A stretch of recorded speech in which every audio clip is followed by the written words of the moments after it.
tests will include grammar questions that focus on word usage and mechanics.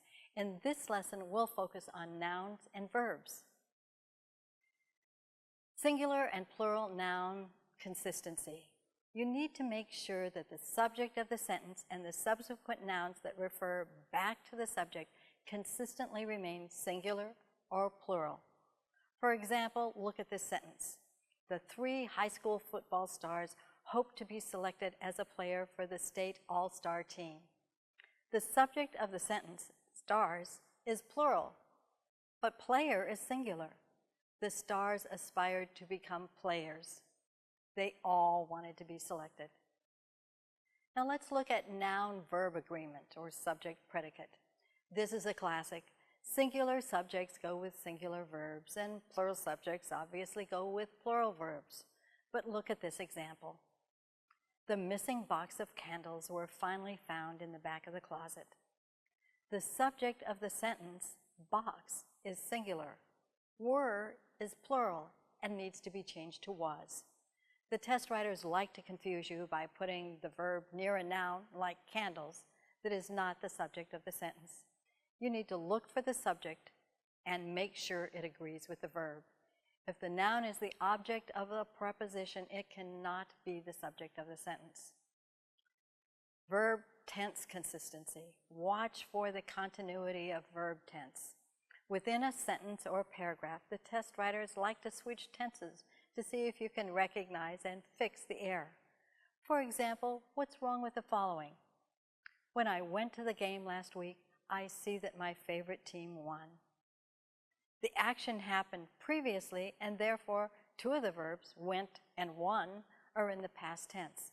However, see is in the present tense. It should be I saw my team, that my team won. Keep verb tense consistent whether you are doing the editing questions or writing your essay. Now, a verb may have several forms depending on its intended usage or tense. As your English teachers told you, verbs are in the present, past, and past participle.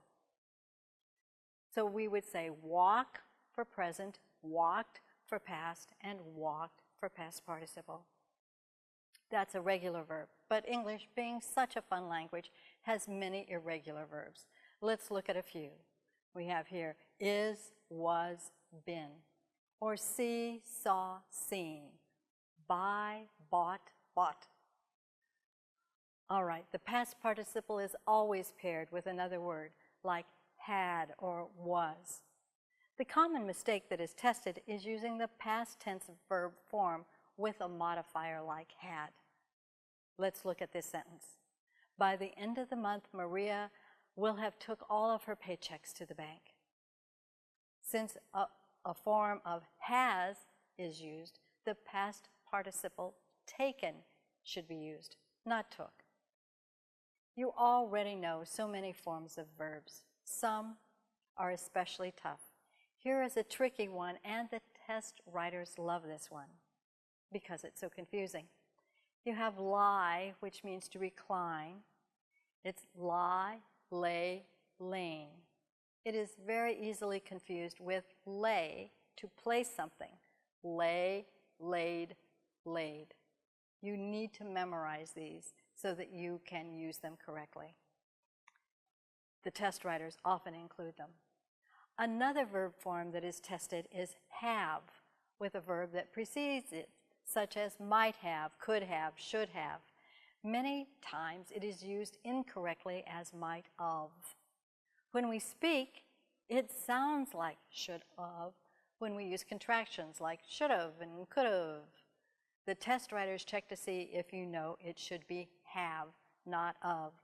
Watch for this construction. You know it must be have. In the book, we give you several websites that can help with usage problems, including one for irregular verbs with over 300 verbs that you should review. It won't take much time since you already know most of them, but reviewing the list could help raise your confidence and your scores.